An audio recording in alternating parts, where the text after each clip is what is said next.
Hi everyone, welcome back to Manu teachers channel. So last వీడియోలో మనము CTET అంటే ఏంటి, దానివల్ల వచ్చే బెనిఫిట్స్ ఏంటి, గవర్నమెంట్ సెక్టార్లో అండ్ ప్రైవేట్ సెక్టార్లో కాన్సెప్ట్ గురించి చూసాము. సో ఆ వీడియో చూడలేదంటే మాత్రం ఒకసారి విజిట్ చేసి చూడండి, మీకు సీటెట్కి సంబంధించిన ఇన్ఫర్మేషన్ ఉంటుంది అందులో. సో ఇవాల్టి వీడియోలో సీటెట్ని ఎలా క్రాక్ చేయొచ్చు వితౌట్ కోచింగ్ అన్న విషయం గురించి ఇవాళ చూద్దాం. ఓకే, సో సీటెట్ అనేది చాలా సింపుల్ ఎగ్జామ్. ఇది మనకి టెట్తో కంపేర్ చేసుకుంటే మనకి సిలబస్ కూడా ఈజీగా ఉంటుంది అండ్ క్వాలిఫై అవ్వడం కూడా ఈజీగా ఉంటుంది. బికాస్ ప్రీవియస్ ఇయర్ క్వశ్చన్స్ అనేటివి చాలా వరకు రిపీట్ అవుతూ ఉంటాయి. సో ఎలా క్రాక్ చేయాలి ఈజీగా అనేది కూడా ఈ వీడియోలో చూసేద్దాం. So first of all, CTET crack చేయాలంటే మీకు మెయిన్గా కావాల్సింది ఇంట్రెస్ట్ అండ్ కాన్సన్ట్రేషన్తో చదవడం. ఓకే, సో ఇంట్రెస్ట్ కంపల్సరీ ఉండాలి మీకు సీటెట్ రాయాలని. బికాస్ ఇంట్రెస్ట్ లేనిది మనం ఈజీగా చదవలేము, ఈజీగా కాన్సన్ట్రేట్ చేయలేము. ఓకే, అండ్ అలాగే హార్డ్ వర్క్ చేయగలగాలి, విల్లింగ్ టు హార్డ్ వర్క్ చేయగలిగేలా ఉండాలి. అండ్ ఆల్సో ఎవ్రీడే చదువుకోవడానికి, ఏదైనా నేర్చుకోవడానికి ఎగ్జైటింగ్గా ఉండాలి అండ్ కాన్సన్ట్రేషన్ ఉండాలి నేర్చుకునే దాని మీద. ఓకే, సో ఇంట్రెస్ట్ అనేది ఉండాలి మీకు. ఫస్ట్ ఆఫ్ ఆల్ సీటెట్ రాయాలన్న ఇంట్రెస్ట్, సాధించాలన్న interest, and hard work, willing ఉండాలి, అంటే హార్డ్ వర్క్ చేయగలిగేలా ఉండాలి, ఎక్సైట్మెంట్ ఉండాలి ఎవ్రీడే లెర్నింగ్కి, అండ్ ఆల్సో కాన్సన్ట్రేషన్ అనేది ఉండాలి ఏదైతే నేర్చుకుంటున్నామో దాని మీద. ఓకే, సో ఇవి మెయిన్గా అవసరం ఉంటుంది. బికాస్ మనకి లోపల నుంచి మోటివేషన్ ఉంటేనే we can read everyday. Okay, కొత్తగా ఏదైనా నేర్చుకోవడానికి లోపల నుంచి మోటివేషన్, ఇంట్రెస్ట్, కాన్సన్ట్రేషన్ అనేది ఉండాలి.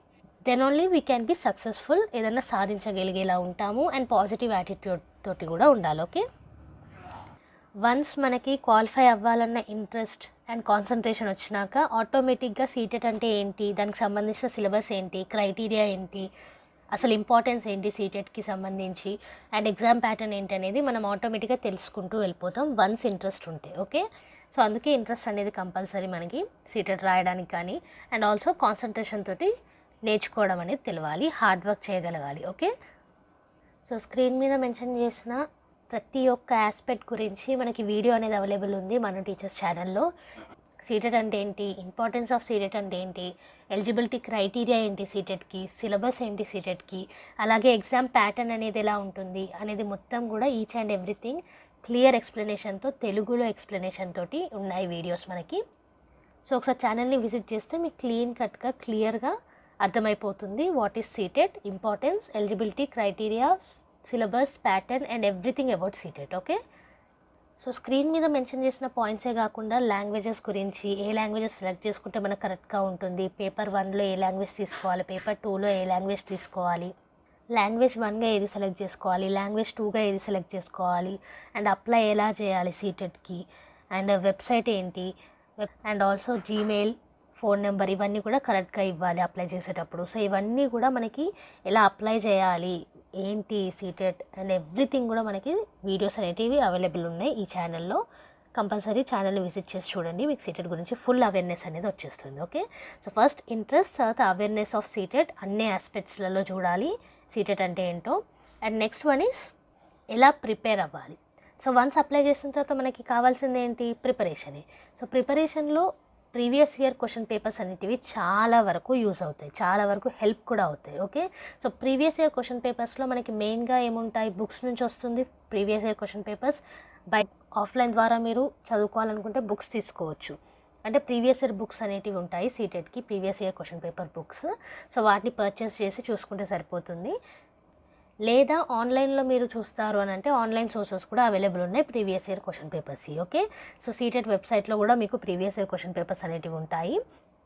సో అక్కడ నుంచి కూడా మీరు డౌన్లోడ్ చేసుకోవచ్చు. Okay, so previous year question papers నేను మళ్ళీ ప్రతి ఒక్క వీడియోలో చెప్తున్నాను. ఎందుకు అని అంటే మనకి ప్రీవియస్ ఇయర్ క్వశ్చన్స్ నుంచే చాలా వరకు క్వశ్చన్స్ రిపీట్ అయ్యే అవకాశం ఉంటుంది, అండ్ సిలబస్ మీద ఐడియా వస్తుంది మీకు, అండ్ ఆల్సో క్వశ్చన్స్ ఎలాంటివి అడుగుతారు అన్న దాని మీద కూడా ఐడియా వస్తుంది. ఓకే, అండ్ ఆల్సో మీకు ప్రాక్టీస్ కూడా అవుతుంది ఒకవేళ మీరు కాన్సెప్ట్ని ప్రిపేర్ అయ్యి ప్రీవియస్ ఇయర్ క్వశ్చన్స్ చేస్తే.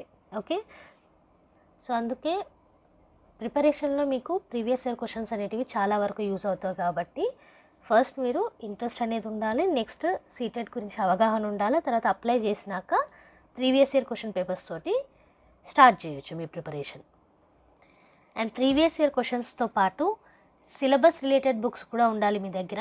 సో మనకి పెడగాజీ గురించి అడుగుతారు, దానికి టీచర్ కోర్స్ బుక్స్ ఉంటే సరిపోతుంది. అంటే మీ బీఎడ్ బుక్స్ కానీ, డిఎల్ఎడ్ బుక్స్ కానీ, డైట్ బుక్స్ కానీ, అండ్ పెడగాజీతో పాటు కంటెంట్ క్వశ్చన్స్ కూడా అడుగుతారు కాబట్టి ఎన్సీఆర్టీ బుక్స్ అనేటివి రిఫర్ చేయాలి.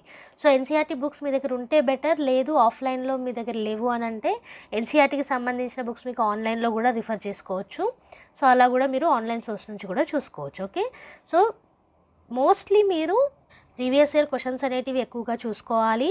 అండ్ ఫర్దర్గా ఏ రిలేటెడ్ హెల్ప్ కావాలన్నా సరే వీడియోస్ అనేటివి ఛానల్లో అవైలబుల్ ఉన్నాయి. సో ఆ వీడియోస్ కూడా మీకు చాలా వరకు హెల్ప్ అవుతాయి. సో అవి కూడా చూడండి. అండ్ ఎక్స్ట్రాగా మీకు ఏమైనా హెల్ప్ కావాలంటే సిలబస్ రిలేటెడ్ బుక్స్ కూడా మీరు చదవచ్చు. లైక్ ఎన్సీఆర్టీ బుక్స్ను teacher course books. Teacher course books అంటే మీ బీఎడ్ కానీ, డిఎల్ఎడ్ కానీ, డైట్ కానీ, ఏదైతే బీఎడ్ ఎగ్జామ్స్కి కానీ, డిఎల్ఎడ్ ఎగ్జామ్స్కి కానీ, డైట్ ఎగ్జామ్స్కి కానీ ప్రిపేర్ అయ్యారో ఆ బుక్స్ తోటి చూసుకుంటే సరిపోతుంది. ఓకే, సో లాస్ట్లో మనకి స్మార్ట్ వర్క్ను మోటివేషన్ అనేది చాలా ఇంపార్టెంట్. ఓకే, వన్స్ మీకు ఇంట్రెస్ట్ ఫామ్ అయ్యి ఆ తర్వాత సీటెట్ గురించి తెలుసుకొని దెన్ అప్లై చేస్తారు. ఆ తర్వాత స్మార్ట్ వర్క్ అనేది చేయడానికి ట్రై చేయాలి. ఎలా అని అంటే ఇప్పుడు మనకి సీటెట్లో ఏంటి సిలబస్, ఓకే, సిలబస్ ఏంటి మనకి అనేది ఫస్ట్ చూసుకోవాలి. And then according to that మనం ప్లాన్ చేసుకోవాలి. Each and every one time table డిఫరెంట్గా ఉంటుంది. మీకు ఎలా, ఎప్పుడు, ఎంత చదవాలి అన్న దాని మీద అవగాహన ఉండాలి. ఓకే, సో స్మార్ట్ వర్క్ అంటే ఏంటి, ఏం చదవాలి, ఎలా చదవాలి. ఓకే, ఇదే స్మార్ట్ వర్క్ అంటే సిలబస్లో మీరు ఎంతవరకు చదివితే సరిపోతుంది, అండ్ ఆల్సో ఎలా చదవాల్సి ఉంటుంది గుర్తుండడానికి లేదా ఎగ్జామ్లో కరెక్ట్గా ఐడియా రావడానికి. Okay, that is smart work. And motivation మీకు కంపల్సరీ ఉండాలి. మోటివేషన్ లేనిదే మనం రోజు లేచి చదువుకోవడానికి వీలవ్వదు. మనకి ఇంట్రెన్సిక్ మోటివేషన్ అంటే మనం సెల్ఫ్ మోటివేషన్ అనేది ఉండాలి. ఇది చాలా వరకు అవసరం పడుతుంది. ఎక్కువగా మనకి సెల్ఫ్ మోటివేషనే హెల్ప్ చేస్తుంది ఎగ్జామ్కి ప్రిపేర్ అవ్వడానికి. అండ్ ఎక్స్ట్రిన్సిక్ మోటివేషన్ ఈస్ మీ చుట్టూ ఉన్న వాళ్ళు మిమ్మల్ని మోటివేట్ చేయాలి, అది కూడా మీకు కొంతవరకు ఉపయోగపడుతుంది. కానీ మోస్ట్లీ మీకు ఇంట్రిన్సిక్ మోటివేషన్ అనేది ఉండాలి, సెల్ఫ్ మోటివేషన్ అనేది కంపల్సరీ అవసరం ఉండాలి. ఓకే, ఎందుకు అని అంటే మనము ఎవ్రీడే ప్రిపేర్ అవుతూ ఉంటాం. ఓకే, ఇది మల్టిపుల్ చాయిస్ క్వశ్చన్స్ అంటే మనకి ఇక్కడ 4 ఆప్షన్స్ ఇస్తారు ఒక క్వశ్చన్కి. మనం ఆ 4 ఆప్షన్స్ నుంచి ఒక ఆప్షన్ చూస్ చేసుకోవాలి. సో మీ స్మార్ట్ వర్క్ ఎలా ఉండాలి, వాట్ టు లెర్న్ అన్న దగ్గర, ఏం చదువుకోవాలన్న దగ్గర మీ స్మార్ట్ వర్క్ 4 ఆప్షన్స్లలో సెలెక్ట్ చేసుకునేలాగా మీకు గుర్తుంటే సరిపోతుంది. బట్టిఫై అవసరం లేదు. అంటే మీకు కాన్సెప్ట్ తెలుసుంటే సరిపోతుంది. అండ్ ఆ కాన్సెప్ట్కి సంబంధించిన వీడియోస్ కూడా మనకి ఛానల్లో అవైలబుల్ ఉంటాయి. ఒకసారి మీరు చూస్తే మీకు కాన్సెప్ట్ ఎలా నేర్చుకోవాలి, ఎలా గుర్తుంటుంది అనేసి ఈజీగా అర్థమైపోతుంది. అండ్ ఆల్సో టైం మేనేజ్మెంట్ వచ్చి ఉండాలి. సో అది కూడా స్మార్ట్ వర్క్. సో ఎగ్జామ్లో మీరు అటెంప్ట్ చేసేటప్పుడు ఏవైతే ఈజీగా ఉంటాయో వాటిని ముందు అటెంప్ట్ చేసి, హార్డ్గా ఉన్నాయి తర్వాత వదిలేస్తే మీకు ఈజీగా ఉంటుంది, టైం అనేది మేనేజ్ అవుతుంది. అండ్ ఆల్సో ఇది మనకి రాంగ్ ఆన్సర్స్కి ఏ విధమైన పెనాల్టీ మార్క్స్ అనేటివి ఉండవు సీటెట్లో. సో ఎవ్రీ క్వశ్చన్ని అటెంప్ట్ చేయాలి. సో అది కూడా స్మార్ట్ వర్క్ కిందకి వస్తుంది. టైం టేబుల్ ప్లాన్ చేసుకోవాలి, how to learn and what to learn అని. సో ఇవన్నీ కూడా మనకి సీటెట్ క్రాక్ చేయడానికి చాలా వరకు యూజ్ అవుతాయి. సో బేసికల్గా మీకు ఫస్ట్ ఇంట్రెస్ట్ అనేది ఉండాలి, కాన్సన్ట్రేషన్ తోటి నేర్చుకోవాలి, ఆ తర్వాత సీటెట్ గురించి పూర్తి అవగాహన ఉండాలి, దెన్ అప్లై చేయాలి, and then smart work and hard work motivation తోటి ప్రిపేర్ అవ్వాలి. ఓకే, సో ప్రిపరేషన్లో కూడా previous year questions and videos చూస్తే మీకు సరిపోతుంది. సో ఎక్స్ట్రా ప్రిపరేషన్ కావాలనుకుంటే ఎన్సీఆర్టీ బుక్స్ అండ్ మీ బీఎడ్ కానీ, డిఎల్ఎడ్ కానీ, డైట్ కానీ చేసిన బుక్స్ ఉంటాయి కదా, వాటిని రిఫర్ చేస్తే సరిపోతుంది. అది కూడా అకార్డింగ్ టు ద సిలబస్ ఎంత అవసరం ఉంటే అంత మాత్రమే.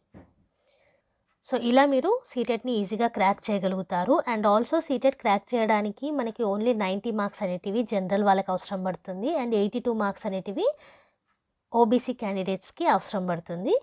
సో క్వశ్చన్స్ మీరు చూసుకున్నట్టయితే 150 క్వశ్చన్స్లో మీకు పెడగాజీ అండ్ లాంగ్వేజెస్లో ఈజీగా మీరు క్వాలిఫై అయిపోవచ్చు.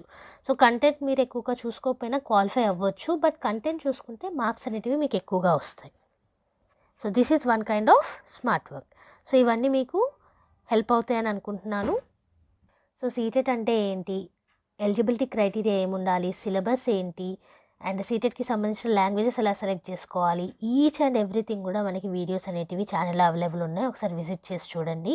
కాన్సెప్ట్కి సంబంధించిన వీడియోస్, పెడగాజీకి సంబంధించిన వీడియోస్, ఎవ్రీథింగ్ కూడా అవైలబుల్ ఉన్నాయి. సో ఫర్దర్గా కూడా సీటెట్కి సంబంధించిన వీడియోస్ అనేటివి అప్లోడ్ చేస్తూనే ఉంటాము. సో ఈ ఛానల్కి సబ్స్క్రైబ్ చేసుకోండి అండ్ పక్కనే ఉన్న బెల్ ఐకాన్ని ప్రెస్ చేయడం మాత్రం మర్చిపోకండి for more updates. Okay, and also ఈ వీడియోలో మీకు హార్డ్ వర్క్ నచ్చినట్టయితే లైక్ చేయండి, షేర్ చేయండి. అండ్ సీటెట్ ఎవరైనా రాయదలుచుకునే వాళ్ళు మీకు తెలుసుంటే వాళ్ళకి ఈ ఛానల్ని రికమెండ్ చేయండి. అండ్ ఆల్సో కామెంట్ సెక్షన్లో మీ ఫీడ్బ్యాక్, మీ suggestions and also any doubts ఉన్నా సరే మెన్షన్ చేయండి. సబ్స్క్రైబ్ చేసుకోవడం మాత్రం మర్చిపోకండి. Thank you for watching. Bye bye.